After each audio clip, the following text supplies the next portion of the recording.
So ngayong araw po tatalakayin po natin yung Quadro Plus 1 ng King Slasher.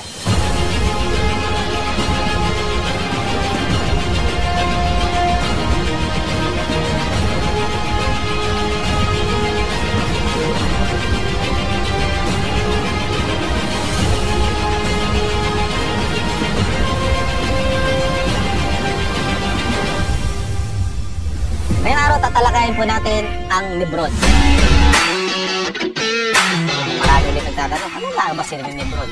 So, sa amin po, si Lebron po, ang tagline namin dyan ay mautak sa sabak. So, ibig sabihin, si Lebron po, ginagamit namin siya as pang mental conditioning. So, mental conditioning and mental alertness. Paano ba natin makikita kung kailangan natin magbigay ng Lebron? Especially po, pag tayo ay nagkukondisyon. Si Lebron po kasi classified din po siya as anti-stress. So, kunwari, nagbitaw tayo. Ang manok natin, pag pumalo yan, may pagod. So, ibig sabihin, nagpupus tayo ng stress sa kanya. Pwede tayo bigay ng Lebron. Kasi si Lebron po ay meron po yung Gotocola, DHA, folic acid.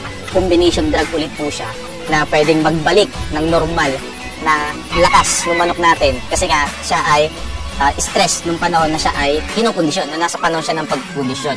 Kasi si Lebron po kasi, yung ginagamit po talaga sa kanya ay para makondisyon yung kanyang alertness pagdating sa laban. So, ibig sabihin, kaya nagbibigay tayo ng Lebron ay para lang po mawala yung pagod nila at magkaroon sila ng focus pagdating ng laban. So, paano natin matitest kung talagang si Lebron ay effective dun sa ating pagkondisyon? So, unang-una po, makikita natin, yung manok natin, magiging tame siya. Ibig sabihin, hindi siya yung sugod na sugod. Kahit anong gawin mo sa kanya na pag-distract, talagang nakapokus siya lalo't may makita siyang manok. So, yun po yung makikita natin pag tayo gumagamit ng Lebron. Pangalawa po, kung mapapansin nyo, mayroon po tayong maputlang manok, pwede nyo pong gamitin siya kasi nga po si Lebron ay mayroon siyang folic acid. So, alam naman natin na ang folic acid ay more on regeneration ng RBC. Kaya nga po sinabi natin na si Lebron ay mautak sabak kasi nga po more on mental conditioning o mental alertness. So, kasi pagdating ng laban, kailangan kasi yung manok natin nakafocus eh. Hindi natin kailangan yung pag binitawan natin yung manok, bigla siyang sumusugod o bigla siyang gumigiri. Kasi nga po, pagka gumiri ang manok natin, pagdating sa laban, may tendency kasi na mauunahan tayo ng palo eh. So, yun yung iniiwasan natin. At isa pa po na advantage pagka gumamit po kayo ng Lebron, makakiingos po tayo dun sa tinatawag nilang off pagdating ng laban. So, paano nangyayari yung tinatawag nilang off pagdating sa laban?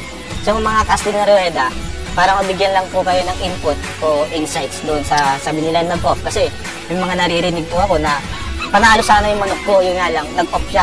So, ano ng mga casting na rueda, overdose ng gamot yung manok nyo.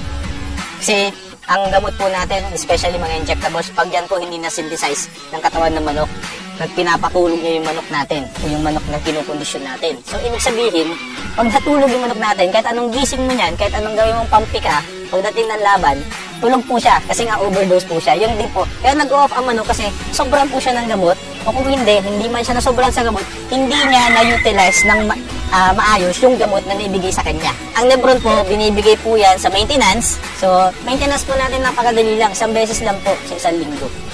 So, ayan po. O, kung kayo, pwede naman po siya 2 beses sa 1 linggo. Pero pagdating na po sa conditioning natin, every other day na po ang pagbibigay doon sa Lebron natin.